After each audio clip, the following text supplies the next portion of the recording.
주연절 후 세 번째 주일에 하나님 우리 아버지와 주 예수님으로부터 오는 은혜와 평강이 여러분들에게 있기를 주님의 이름으로 축복합니다. 과거 우리는 어머니들이 흐릿한 불빛 아래서 구멍난 양말, 또 망가진 찢어진 옷을 깁는 모습을 많이 봐왔습니다. 물론 요즘은 보기 힘든 모습이죠. 요즘 우리는 찢어진 옷은 버립니다. 꿰매려고 하면 시간도 들고 보기에도 좋지 않고 새 옷이 훨씬 더 좋기 때문이죠. 그런데 굳이 찢어진 옷을 꿰매는 이유가 있다면 무엇일까요? 다시 사용하고 싶은 마음이 있기 때문인 겁니다. 아직은 사용 가치가 있다, 버리기는 아깝다는 생각이 들기 때문이죠. 하나님이 보실 때 저와 여러분은 찢어진 옷과 같습니다. 죄로 인해 찢어진 영혼, 인간관계에서 찢어진 마음, 상처투성이인 겁니다. 그런데 하나님은 그 찢어진 것을 버리는 분이 아닙니다. 하나님은 우리의 찢어진 것을 다시 꿰매어 주시는 분이죠. 그리고는 찢어진 우리를 꿰매서 찢어진 곳을 깁는 사람으로 사용하시는 분입니다. 이사야서 58장은 하나님께서 회복시킨 사람들이 어떤 이름으로 불리게 되는지를 보여준 장입니다. 이사야서 58장 이 이야기, 하나님은 금식하고 예배드리는 이스라엘 백성들에게 이렇게 말씀을 주죠. 58장 6절입니다. 내가 기뻐하는 금식은 흉악의 결박을 풀어주며 멍에의 줄을 끌어주며 압제당하는 자를 자유롭게 하며 모든 멍에를 꺾는 것이 아니겠느냐. 내가 바라는 금식, 너희가 부당하게 가두어 놓은 사람을 풀어주는 것이다. 그들의 사슬을 끊어주고 억눌림을 당하는 사람들을 풀어주는 것, 그들이 하는 고된 일들을 쉽게 해주는 것, 내가 바라는 것은 그것이라는 말이죠. 그러니까 이 이사야 선지자 시대의 문제는 예배가 없는 것이 아닙니다. 기도가 없었던 것도 아니죠. 종교적인 열정이 부족한 것도 아니었다는 뜻입니다.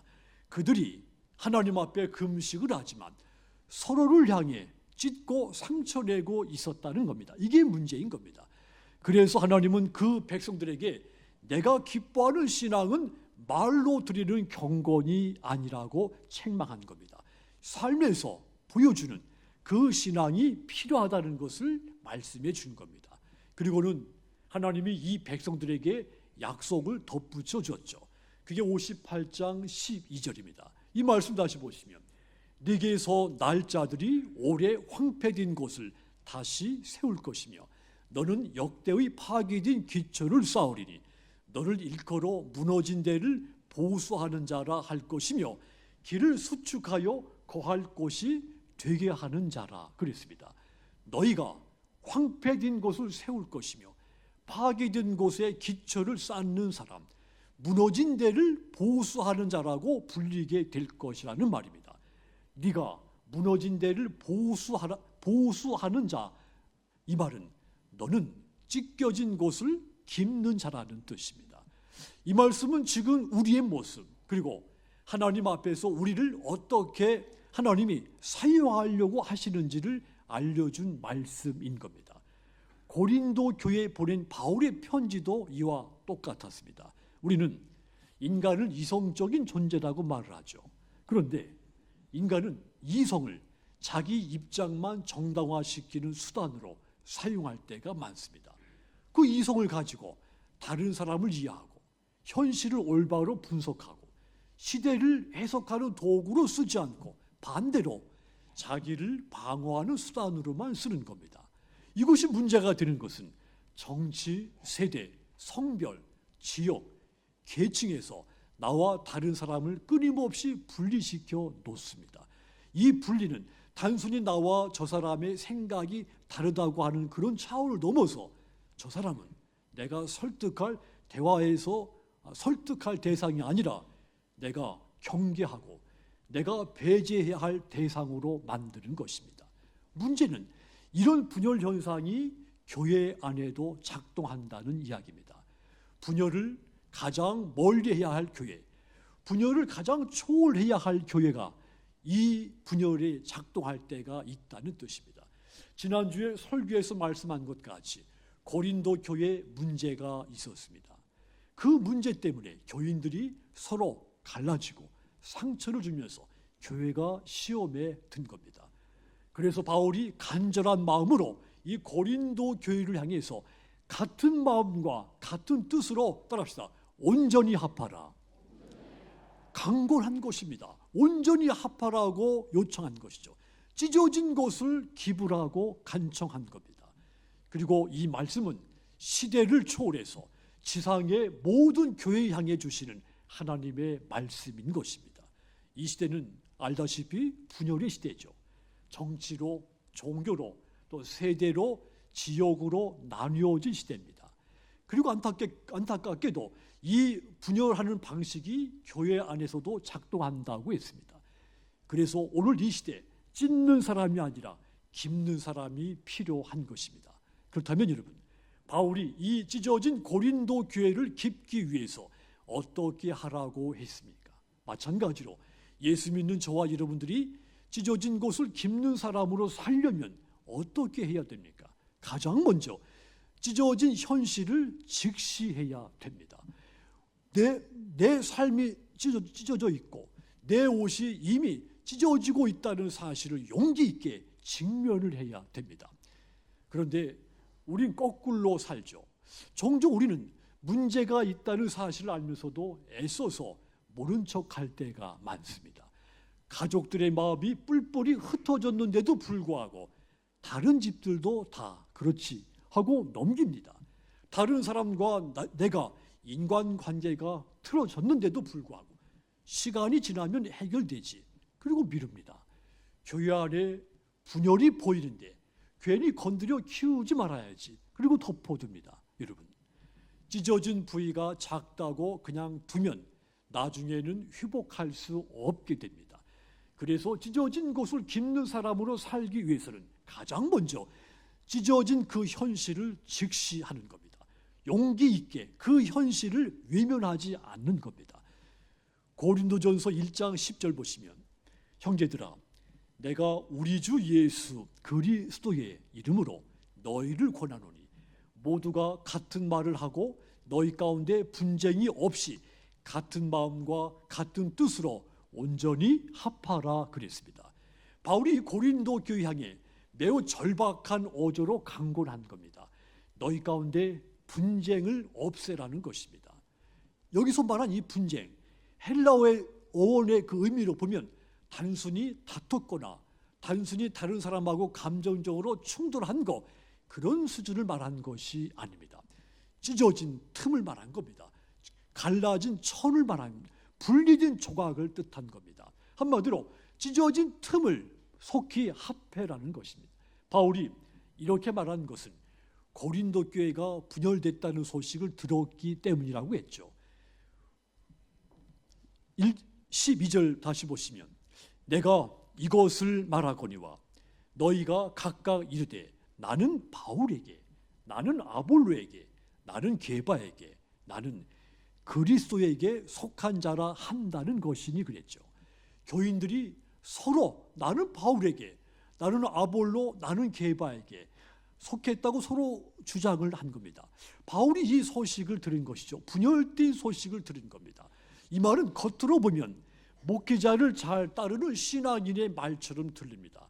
그런데 실상은 사람 중심, 성향 중심, 자기 기준을 중심으로 뿔뿔이 흩어져 있다는 뜻입니다. 고린도 교회가 신학적인 혼란에 빠져 있는 겁니다. 영적인 질서가 무너진 상태에 놓여 있었던 것이죠. 그런데 문제는 자신들이 이렇게 찢어지고 있다는 사실을 크게 염려하지 않고 있는 점입니다. 분열된 현실을 직면하지 않고 있는 것입니다. 그래서 바울이 이 문제를 그러다 말겠지 하고 간단히 간소하게 지나치지 않았습니다. 왜냐하면 교회는 결코 나뉘어서는 안 되는 예수님의 몸이기 때문이죠. 바울이 이 고린도 교회를 향해서 너희 가운데 분쟁이 있다는 소식을 들었다, 그러면서 찢어진 현실을 교인들로 하여금 직면하게 해 준 겁니다. 성도 여러분, 바울은 너희에게 작은 갈등이 있다, 이렇게 말하지 않았습니다. 고린도 교회 문제를 행정적인 문제, 인간관계의 문제로 축소하지 않은 겁니다. 13절 보시면 그리스도께서 어찌 나뉘었느냐? 바울이 너희를 위하여 십자가에 못 박혔으며 바울의 이름으로 너희에게 세례를 받았느냐고 했습니다. 그리스도께서 어찌 나뉘었냐고 책망한 겁니다. 바울이 이 고린도 교회가 분열된 상황을 작은 갈등이나 행정적인 문제나 인간관계의 문제로 사소하게 여기지 않은 것이죠. 주님의 몸이 찢어지고 있는 영적인 위기로 말한 겁니다. 교회가 분열된 것이 문제인 것은 단순하게 성도들의 생각이 달라졌거나 성도들 사이의 인간관계가 깨진 것, 이것이 문제가 아니라는 뜻입니다. 그로 인해서 교회가 찢어짐으로 인해서 예수님의 몸인 교회가 상처를 입게 되며 교회의 본질인 이 복음이 훼손되기 때문에 그것이 문제라는 뜻입니다. 본래 세상은 분열되어 있죠. 이념으로 나뉘어 있고 계층으로 세대로 나뉘어지는 것이 세상입니다. 그런데 교회는 다릅니다. 교회는 본래 모든 성도들이 주 안에서 한 몸을 이루어야 됩니다. 교회는 본질적으로 분열될 수 없는 공동체입니다. 하나의 주님, 하나의 세례, 하나의 몸으로 묶여 있기 때문입니다. 그렇다면 여러분, 주 안에서 한 몸이 된 저와 여러분, 오늘 저와 여러분의 현재 모습은 어떠합니까? 우리는 한 분이신 주님을 고백하지만 우리는 불완전한 연약한 사람들입니다. 그래서 때로 수시로 내 말과 내 태도와 또 내 판단 때문에 다른 사람과 쪼개질 때가 있습니다. 때로는 여러 깃발을 들고 추종할 때도 있죠. 복음 자체보다 특정한 사람, 특정한 신앙, 특정한 스타일, 특정한 방식, 이것을 복음 자체보다 더 중요하게 붙들고 그것을 쫓을 때가 있습니다. 우리는 이러한 자신의 현실을 외면하지 말고 용기를 갖고 직면해야 됩니다. 찢어진 것을 깁는 것은 먼저 현실을 직시할 때부터 시작되기 때문입니다. 찢어진 것을 볼 수 있는 사람이 동시에 꿰맬 수도 있는 것입니다. 그러므로 여러분, 우리는 불완전한 사람이고 이미 찢어져 있고 또 끊임없이 찢고 있다고 하는 현실을 용기 있게 직면하셔서 마침내 찢어진 것을 깁는 사람으로 하나님 앞에 귀하게 쓰임받는 저와 여러분들 모두 되시기를 주님의 이름으로 축복합니다. 또한 이 찢어진 것을 깁는 사람으로 살려면 두 번째도 인간적인 방식으로 이 찢어진 문제를 해결하려고 하는 생각을 내려놓아야 됩니다. 사람의 바늘로는 꿰맬 수가 없다는 사실을 인정을 스스로 깨달아야 되는 겁니다. 그렇다면 바울이 이 찢어진 고린도 교회 현실 문제를 어떻게 해결하려고 했습니까? 바울이 인간적인 생각으로 이 교회 안의 제도를 더 효과적으로 꾸미고 조직을 더 정교하게 개편해서 이 문제를 해결할까 그렇게 생각하지 않았습니다. 오히려 그런 인간적인 해결 방식 자체에 대해서 근본적인 질문을 던졌죠.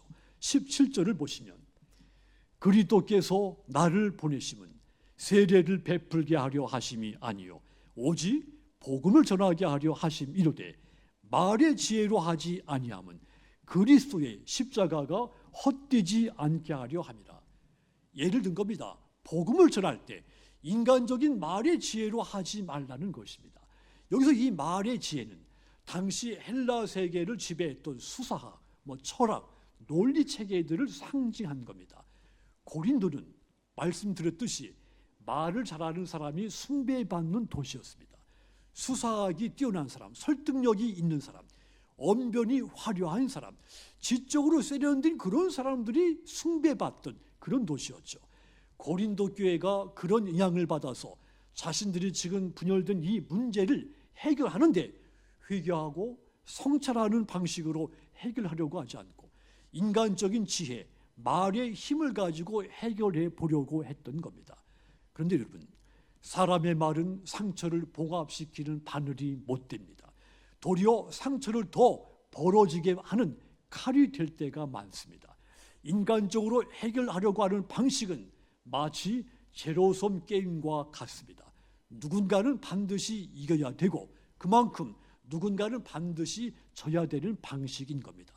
그래서 바울이 단호하게 반대한 겁니다. 왜냐하면 찢어진 교회를 인간적인 생각으로 꿰매려고 문제를 해결해 보려고 하면 오히려 더 크게 찢어지기 때문입니다. 뿐만 아니라 찢어진 것을 깁는 유일한 방법, 십자가의 능력이 가려워지기 때문입니다. 십자가를 헛되게 만드는 결과를 낳기 때문인 겁니다. 그렇습니다. 언제든지 찢어진 것을 인간적인 방법으로 기우려고 하면 도리어 또 다른 것이 찢기게 됩니다. 선한 의도로 시작했어도 마찬가지입니다.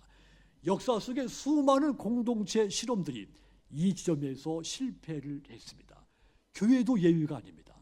그런데 우리가 찢어진 현실을 깨매려고 할 때 어떠합니까?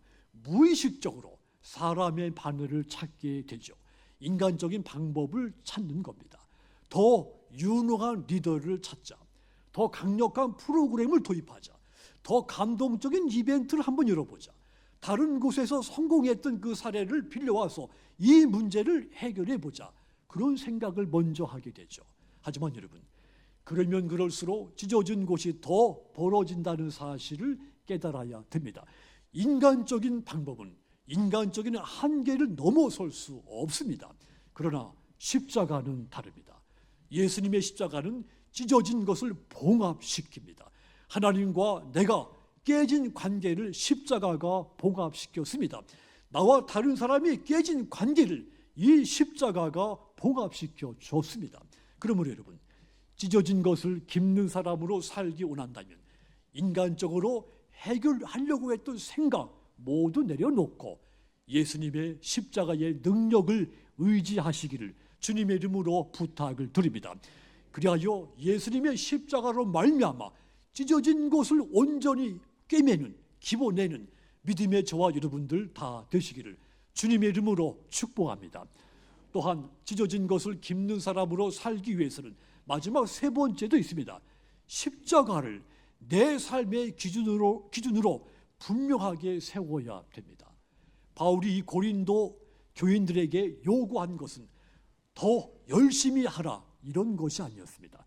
무엇을 기준으로 살 것인가 다시 정립하라는 요구였습니다. 예수님의 십자가는 우리가 지금까지 붙들고 왔던 그 삶의 기준을 내려놓고 삶의 기준을 새롭게 세우라고 하는 메시지입니다. 그렇다면 우리는 스스로에게 물어야 합니다. 나는 지금까지 무엇을 기준 삼고 살아왔는가? 특정한 사람을 기준 삼고 살아왔는가? 아니면 십자가를 기준 삼고 살아왔는가? 나에게 물어야 합니다. 고린도 교회 성도들, 지금까지 각자가 자신들이 옳다고 여기는 기준을 갖고 살아왔습니다. 누가 더 말을 잘하는가? 누구의 신앙이 더 깊어 보이는가? 누구를 따르는 것이 더 든든해 보이는가? 그 사람을 기준으로 삼고 살아온 겁니다. 그래서 그들은 나는 바울에게 속했고, 그래서 나는 아볼로에게 속했고, 그래서 나는 게바에게 속했다고 주장을 한 겁니다. 각자가 다른 기준을 붙들고 하나님 앞에 섰던 겁니다. 그렇게 해서 예수님보다 사람이 앞서게 됐고 그 순간 고린도 교회가 뿔뿔이 갈라지게 됐던 겁니다. 바울이 이런 현실에서 교인들 향해 여러분들의 모든 각자의 기준을 내려놓고 오직 예수님의 십자가만 남겨두라고 외친 겁니다. 십자가는 내가 다른 사람보다 더 옳다는 것을 증명해 주는 기준이 아닙니다. 오히려 내가 다른 사람보다 얼마나 더 불완전하고 연약한 존재인가를 나 자신에게 드러내주는 계시인 겁니다. 동시에 이 십자가는 하나님이 그런 나를 어떻게 대하셨는지를 보여주는 계시입니다. 그래서 이 십자가를 내 삶의 중심 기준으로 세워야 되는 겁니다. 내 판단, 내 주장 대신 나를 먼저 사랑하셨고 나를 먼저 용서하신 이 예수님의 십자가, 이 십자가를 내 삶의 기준으로 세울 때 내 삶이 찢어진 것을 깁는 그런 삶을 살 수 있게 됩니다. 이 기준이 분명하게 세워져 있지 않으면 내가 아무리 좋은 말을 하고 아무리 선하고 의로운 행동을 해도 언제든지 다시 찢는 사람이 될 수 있습니다. 그래서 바울이 그리스도의 십자가가 헛되지 않게 하라 강권한 겁니다.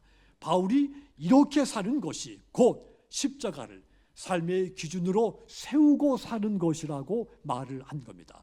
그렇습니다. 십자가는 항상 이 방향으로 저와 여러분들을 이끌어 갑니다. 십자가는 우리를 더 옳은 사람, 더 착한 사람으로 살라고 이끄는 것이 아닙니다. 무너진 데를 보수하는 사람이 되도록 이끌어 가시는 겁니다. 그래서 이 십자가를 삶의 기준으로 세워야 된다는 뜻입니다. 그러므로 여러분, 교회와 세상 속에 살면서 언제든지 세속적인 사고방식을 기준으로 삼지 말고 오직 예수님의 십자가를 삶의 절대적인 기준으로 세우고 사시기를 주님의 이름으로 부탁을 드립니다. 그리하여 무너진 데를 보수하는 자, 길을 수축하는 자, 찢어진 곳을 깁는 자가 돼서 하나님을 영화롭게 하시는 저와 여러분들 다 되시기를 주님의 이름으로 축복합니다. 사랑하는 성도 여러분, 오늘 우리는 이 고린도 교회 분열을 통해서 우리의 현실의 모습을 보았습니다. 우리는 모두 찢는 사람인 것을 직면하게 됐습니다. 알게 모르게 편을 가르고 자기 의를 앞세우고 자기 판단과 주장으로 주님의 몸을 찢어온 그런 사람들인 것을 오늘 그 현실을 직면하게 됩니다. 그런데 여러분, 하나님은 그런 우리를 정죄하지 않고 봉합하는 자리로 우리를 초대해 주신 겁니다. 하나님이 초대하신 이 자리, 말을 더 잘하도록 하는 자리가 아닙니다. 더 옳아 보이게 하는 자리도 아닙니다. 오직 십자가만 보이게 하는 자리입니다. 그리고 문제가 생겼을 때 인간적인 방법으로 해결하려고 하는 생각을 버리게 하는 자리입니다. 그렇다면 이제부터 가정에서, 교회에서, 일터에서 오직 예수님의 십자가를 삶의 기준으로 세우시기를 바랍니다. 십자가를 생각하시면서 한 번 더 기도하시고 한 번 더 참고 한 번 더 용서하시기 바랍니다. 그러면 찢어진 것이 꿰매어지기 시작됩니다. 그런 여러분들을 통해 주님의 몸인 우리 교회가 언제든지 모든 성도들이 아름답게 한 몸으로 세워지게 되기를 주님의 이름으로 축복합니다.